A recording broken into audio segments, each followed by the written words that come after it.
बिस्मिल्लाहिर्रहमानिर्रहीम। आज का हमारा लेक्चर है chapter number 8 of first year physics, that is waves. So first of all wave हमारे पास क्या है? सो वेव्स हमारे पास एक मैकेनिज़्म है जिससे एनर्जी ट्रांसफ़र होती है और the up and down of a motion is called, जो सिंपली डिफिनेशन हम करते हैं, the up and down motion of a body is called wave. लेकिन वो बिल्कुल सही नहीं है, because there are two types of, एक में अप एंड डाउन मोशन होती है, एक में compression and vibration. So waves हमारे पास क्या होती है? Mechanism of transfer of energy. Like हमारे पास वेव्स होते हैं, साउंड वेव्स होते हैं, इसके अलावा हमारे पास रेडियो वेव्स भी होते हैं और लाइट वेव्स भी होते हैं। So these are most common examples of waves, sound waves, radio waves, light waves, और इसके अलावा और भी बहुत सारे एग्जाम्पल हैं। सो डायरेक्टली स्टार्ट करते हैं, चैप्टर को आगे बढ़ाते हैं। वेव्स के हमारे पास बेसिक जो डिवीजन है उसको टू टाइप्स में डिवाइड किया है। डिवीजन किस बेस पे की गई है? डिवीजन इस बेस पे है कि इधर इस वेव को मीडियम की ज़रूरत होती है या नहीं। एक टाइप हमारे पास वो है जिसको मीडियम की ज़रूरत होती है। मीडियम की ज़रूरत किस चीज़ को होती है? इसके ट्रांसफ़र के लिए मीडियम की ज़रूरत होती है। हमारे पास ऐसे वेव्स होते हैं जिसको ट्रांसफ़र होने के लिए वेव्स की ज़रूरत होती है। लाइक हमारे पास है साउंड वेव्स। साउंड वेव्स हमारे पास ऐसी वेव्स है जिसको नीड होती है किस चीज़ की? नीड होती है हमारे पास एक मीडियम की कि वो उसमें ट्रांसफ़र कर सके। टू टाइप्स आते हैं, एक को मीडियम की ज़रूरत होती है और दूसरी को नो नीड ऑफ मीडियम। दूसरा हमारे पास वेव्स की वो किस्म है जिसको मीडियम की ज़रूरत नहीं होती। जिसको ज़रूरत होती है उस वेव को हम क्या कहते हैं? Mechanical waves. ये जो टाइप है हमारे पास, ये हमारे पास हो गया टाइप मैकेनिकल वेव्स, जिसकी एग्जांपल हमारे पास साउंड वेव्स है और इसको मीडियम की ज़रूरत होती है। नेक्स्ट जो हमारे पास आता है वो हमारे पास है इलेक्ट्रोमैग्नेटिक वेव्स।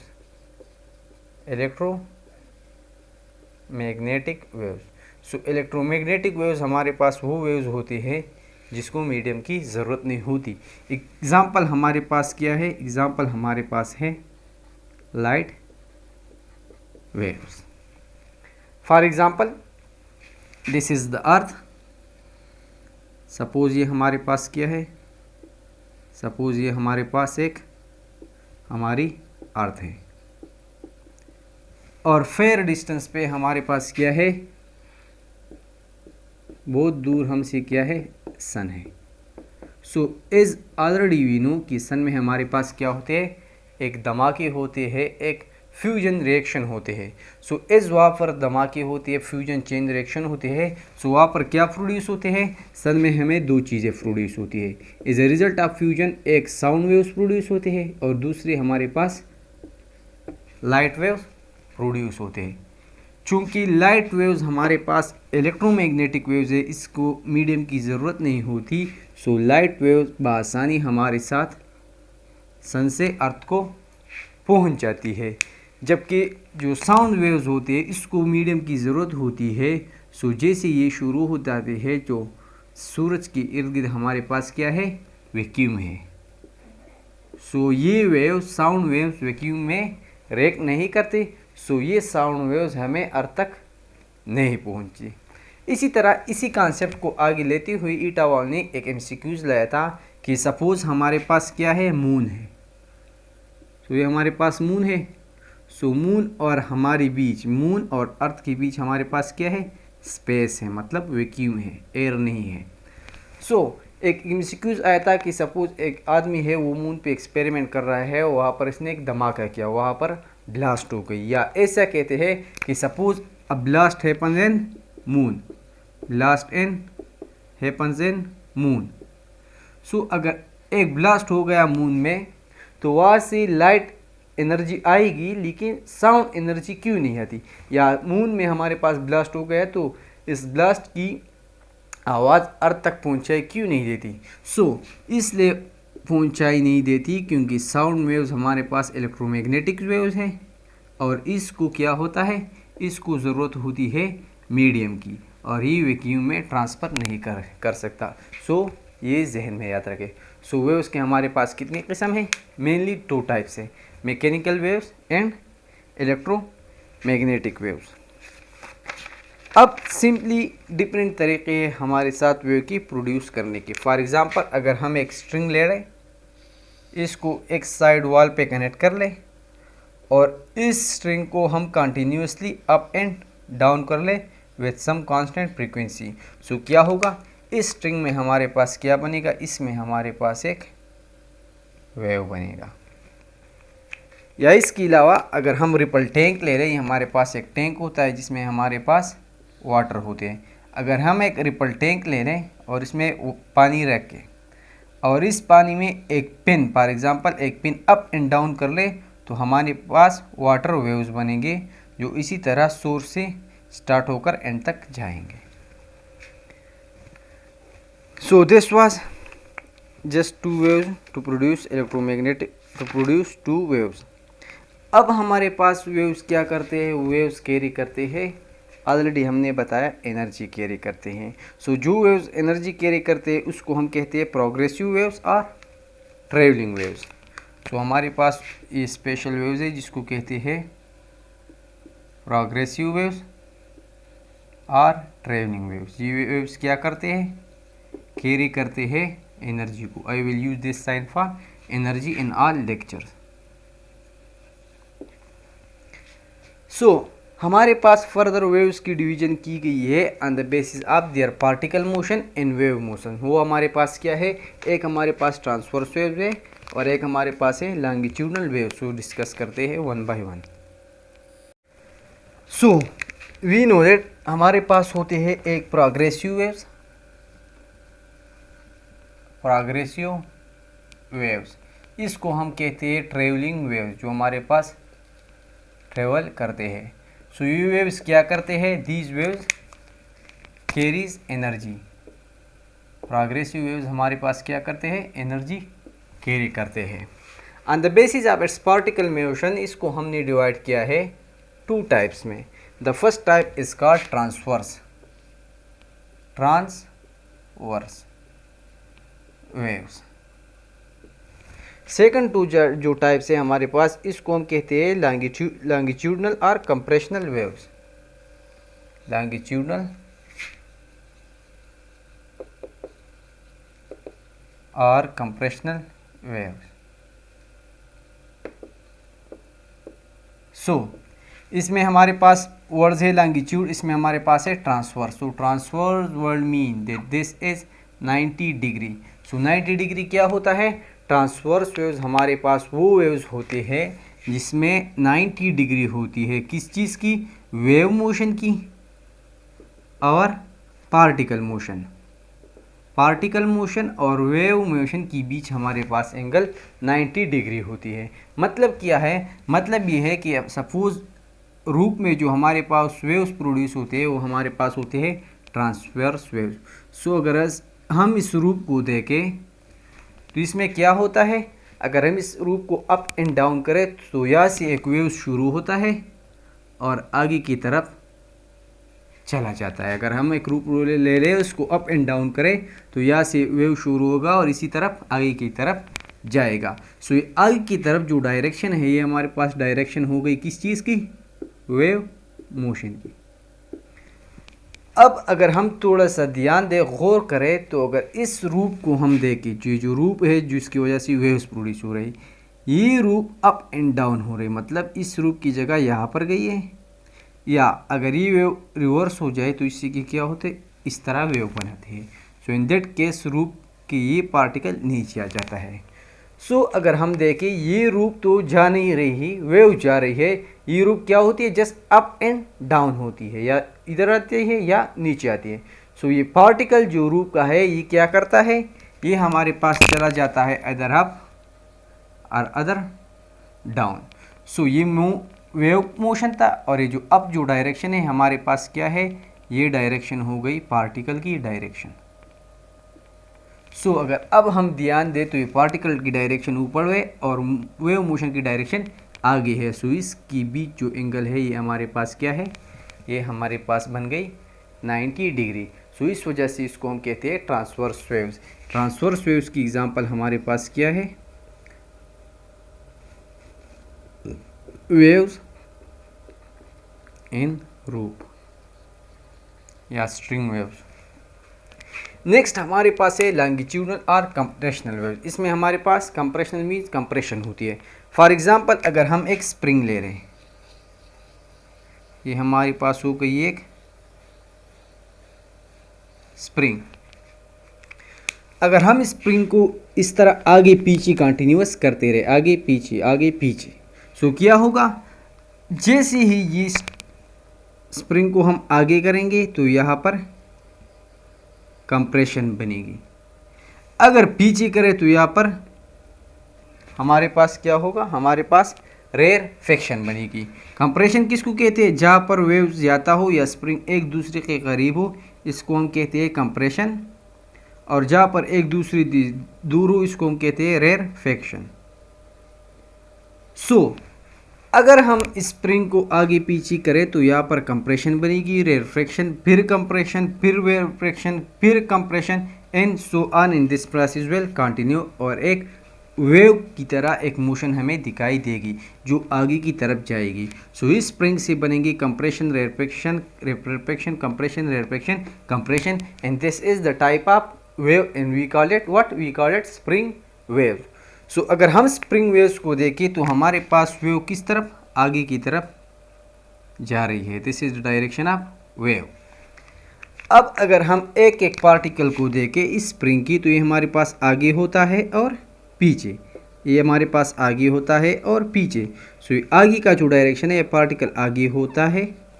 सो इसको अगर हम देख लें तो इन दोनों की जो बीच का एंगल है वो हमारे पास क्या है, 0 डिग्री। सो लॉन्गिट्यूडनल वेव्स में हमारे पास वेव मोशन और पार्टिकल की बीच जो डायरेक्शन होता है वो हमारे पास क्या होता है, वो हमारे पास होता है 0 डिग्री। और इसका एग्जांपल हमारे पास क्या है, इसका एग्जांपल हमारे पास है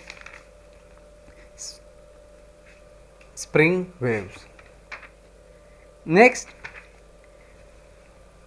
ये जो ट्रांसवर्स वेव्स हमारे पास बन गया, अगेन इसको ड्रा करते हैं। हमारे पास जो ट्रांसवर्स वेव्स बन गया,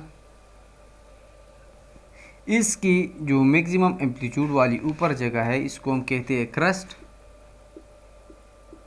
मतलब यहाँ से ऊपर जो जगह होती है इसको क्रस्ट कहते हैं, और 0 से नीचे जो जगह होती है इसको हम क्या कहते हैं, ट्रैप। इस पॉइंट पर हमारे पास एम्पलीट्यूड मैक्सिमम होती है और यहाँ पर भी हमारे पास एम्पलीट्यूड मैक्सिमम होती है, but there in this case positive maximum, in this case negative maximum. इसी तरह यहाँ पर हमारे पास एम्पलीट्यूड क्या होती है, 0 होती है। अब बात करते हैं कैरेक्टरिस्टिक्स ऑफ वेव्स की। सो वेव्स के हमारे पास कुछ कैरेक्टरिस्टिक्स है।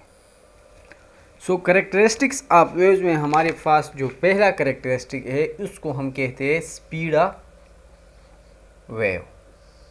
सो स्पीड हमारे पास क्या है, स्पीड हमारे पास है कि एक वेव कितना डिस्टेंस ट्रेवल कर रहा है कितने टाइम में। So the ratio of distance per time is called, distance by time is called speed. अब हमारे पास स्पीड की 2 इक्वेशन आती है, क्योंकि वेव्स हमारे पास कितने किस्म के हैं, 2 वेव्स के हैं। सो स्पीड का फार्मूला हमारे पास ट्रांसवर्स वेव्स के लिए अलग है और लॉन्गिट्यूडनल वेव्स के लिए हमारे पास अलग फार्मूला है। सो ट्रांसवर्स वेव्स के लिए जो फार्मूला है उसको वो हमारे पास है v is equal to T multiply by L divide by M. In this formula T हमारे पास क्या है, टी हमारे पास है टेंशन, और एम हमारे पास है, एल हमारे पास है सारी लेंथ, एम हमारे पास है व्हाट, एम हमारे पास है मास। इस फार्मूले को हम इस तरह भी लिख सकते हैं कि v is equal to T divide by m by L। Simply L मैंने डिवीजन में लिखी। अब इस मास पर यूनिट लेंथ को हम इस तरह भी लिख सकते हैं, simply we can write it by simple L।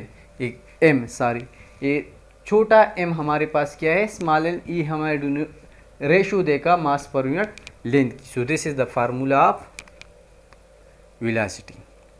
Now अगर हम कंपैरिजन करना चाहे दो स्पीड्स की, टू वेलोसिटी की एट टू हमारे पास डिफरेंट टेंशंस हो हमारे पास, या डिफरेंट मास हो हमारे पास, या डिफरेंट लेंथ हो, सो इसकी जब रेशो पॉइंट करेंगे तो हम ये इक्वेशन यूज़ करेंगे। सो अगर हमारे पास ये इनिशियल वैल्यू यूज हो, ये फाइनल हो, तो हम यूज़ करेंगे T divide by m by L divide by T divide by m by L. So यहाँ पर स्क्वायर रूट है, ये दोनों कैंसिल हो जाएंगे। We will get T divide by m by L या T divide by m by L, या simply अगर इस फॉर्म में लिखिए जो so T by small m and T by small m। So ये इनिशियल वैल्यूज़ की है, ये हमारे पास फाइनल। फिर जब मास कांस्टेंट हो या L कांस्टेंट हो, इस फार्मूले को देखकर सॉल्व करेंगे। नेक्स्ट लॉन्गिट्यूडनल वेव्स के लिए हमारे पास जो फार्मूलाज है, इसको हम कहते हैं v is equal to E divide by rho. Where rho हमारे पास क्या है, डेंसिटी, ये हमारे पास क्या है, इलास्टिसिटी। सो अगर इलास्टिसिटी की बात की जाए, सो इलास्टिसिटी हमारे लिए सॉलिड के लिए ज़्यादा है लिक्विड से, और लिक्विड के लिए हमारे पास ज़्यादा है गैस से। So velocity is directly proportional to elasticity. So अगर इलास्टिसिटी सॉलिड की ज़्यादा है तो स्पीड भी ज़्यादा होगी सॉलिड में, स्पीड ज़्यादा होगी सॉलिड में लिक्विड से, और स्पीड लिक्विड में ज़्यादा होगी गैस से। सो नॉर्मली अगर हम बात करें, सो अगर हमारे पास साउंड वेव्स हो, सो नॉर्मली तो हम कहते हैं कि हवा में आवाज़ तेज से जाती है, जबकि अगर हम इस ब्लैक बोर्ड में, इस वाइट बोर्ड में सारी आवाज़ ट्रेवल नहीं कर सकते।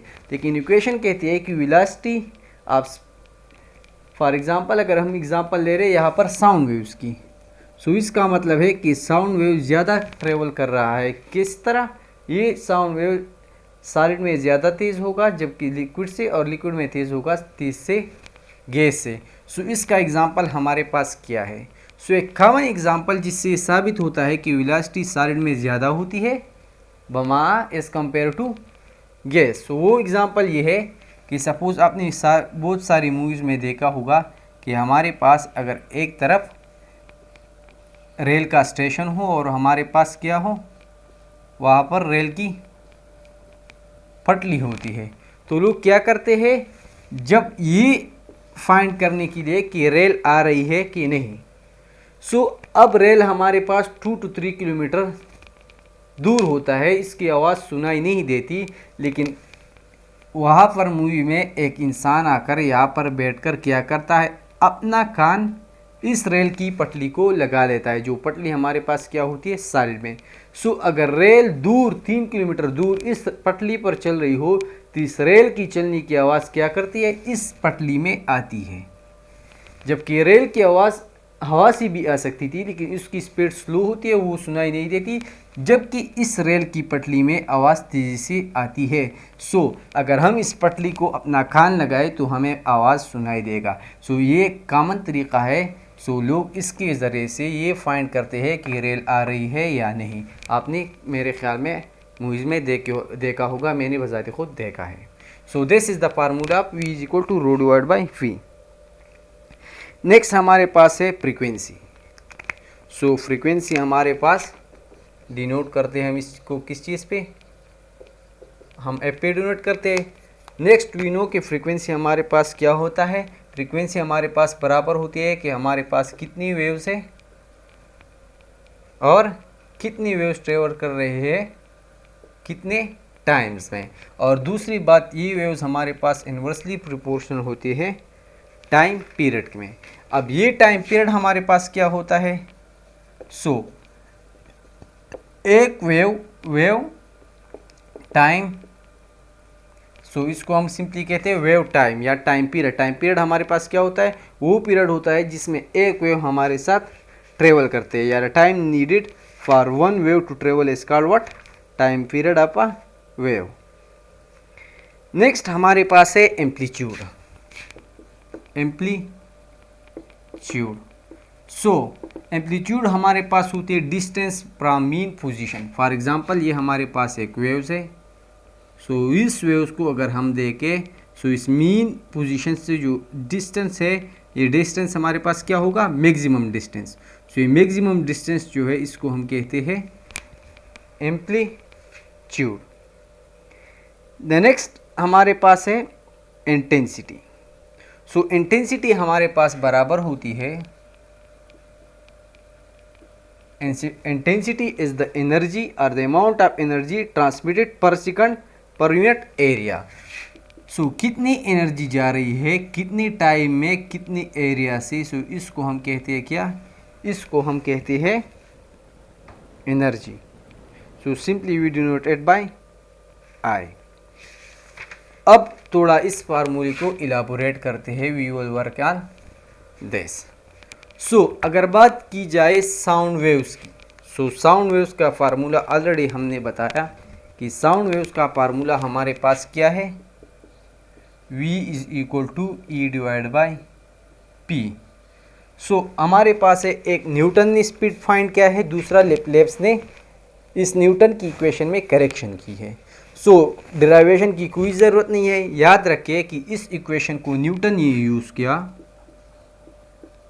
और न्यूटन ने किस बेस पे यूज़ किया, न्यूटन ने कहा कि जब साउंड वेव्स ट्रेवल करती है तो ये ट्रेवल करती है ड्यूरिंग आइसोथर्मल कंडीशंस। मतलब हमारे पास आइसोथर्मल कंडीशन में हमारे पास मतलब टेम्परेचर कांस्टेंट होता है।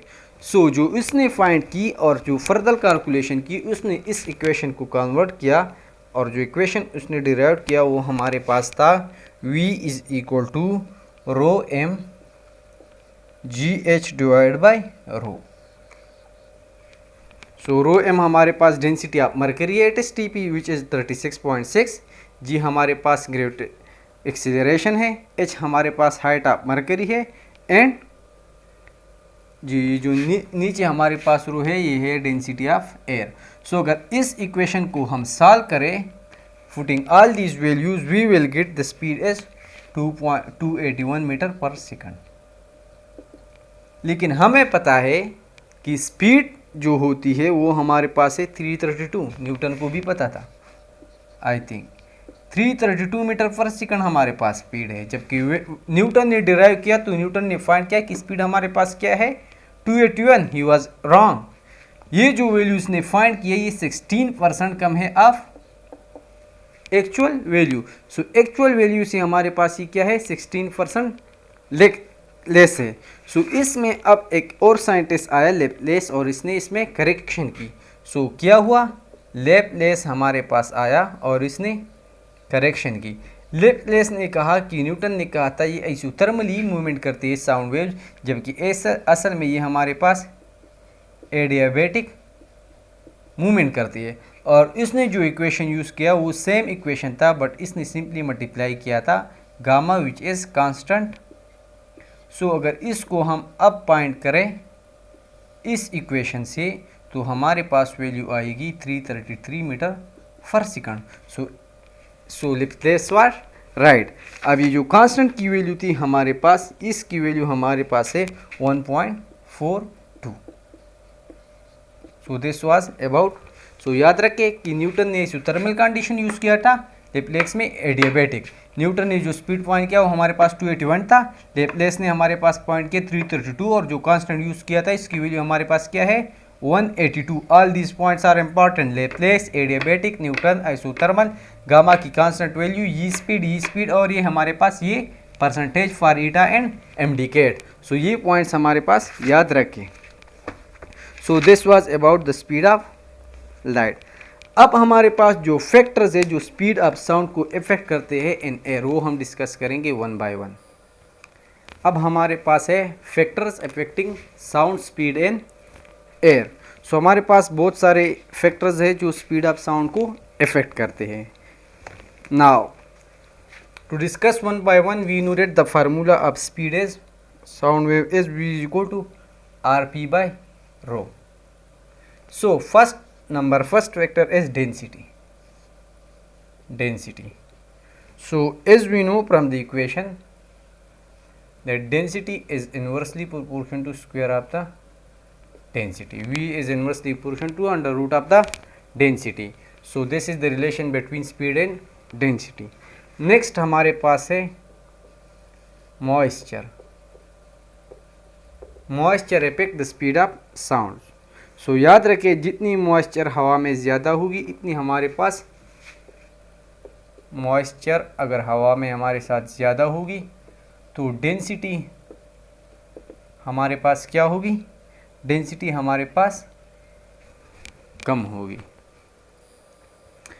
Because we know that from density is equal to mass per unit volume. अगर हमारे पास ये एयर है, एक एयर है, एक इसका सेकंड फॉर्म है. अगर हमारे पास ये एक एयर है जिसमें गैस है, नेक्स्ट में हमारे पास एयर है लेकिन एयर में हमारे पास क्या है, वाटर मॉलिक्यूल्स है, मतलब मॉइस्चर है. तो मॉइस्चर की वजह से हमारे पास यहाँ का वॉल्यूम ज़्यादा हो गया.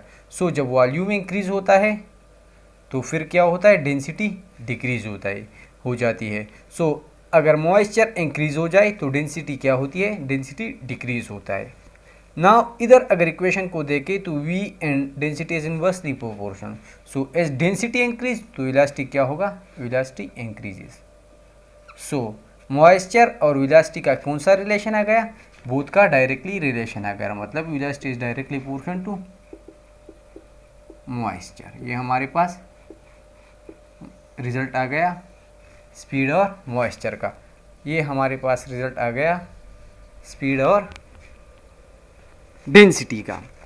थर्ड जो पॉइंट है हमारे पास विदाउट एनी डिस्कशन और डिराइवेशन. याद रखिए कि प्रेशर का हमारे पास स्पीड से कोई लेना देना नहीं. Pressure will not affect the speed of sound waves. So अगर एमसीक्यूज में बार बार this is confirm MCQs for every eta.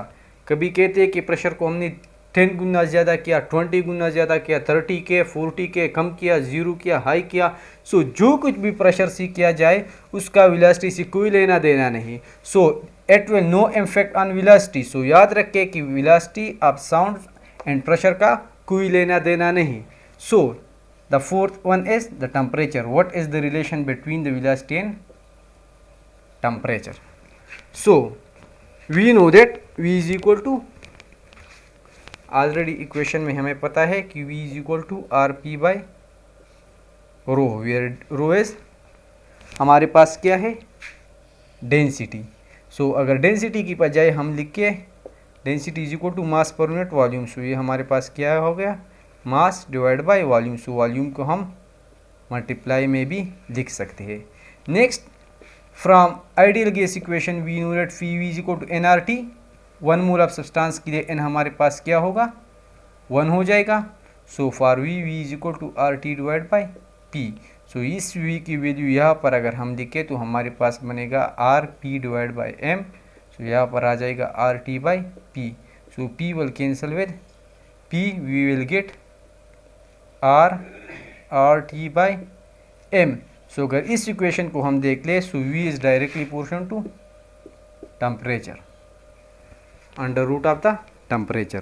So this is it mean की वेलोसिटी हमारे पास क्या है, डायरेक्टली प्रोपोर्शन है टेम्परेचर को, under root of the temperature. अब जो कैलकुलेशन हो गई है, कैलकुलेशन की बेस पे increase in sound waves with temperature हमारे पास गैस की केस में क्या है, इन केस ऑफ गैस अगर आप टेम्परेचर इंक्रीज करेंगे 1 डिग्री सी पे तो वेलोसिटी में इंक्रीज तो आएगा. कितना आएगा, 0.6 मीटर पर सेकंड. इसका क्या मतलब है, इसका मतलब है सपोज अगर 10 डिग्री सी पर हमारे पास स्पीड है 10 मीटर पर सेकंड. सो 11 डिग्री सी अगर हम 1 डिग्री चेंज करें टेम्परेचर में तो स्पीड इंक्रीज हो जाएगा बाई 0.6. तो स्पीड हमारे पास बनेगा 0.6.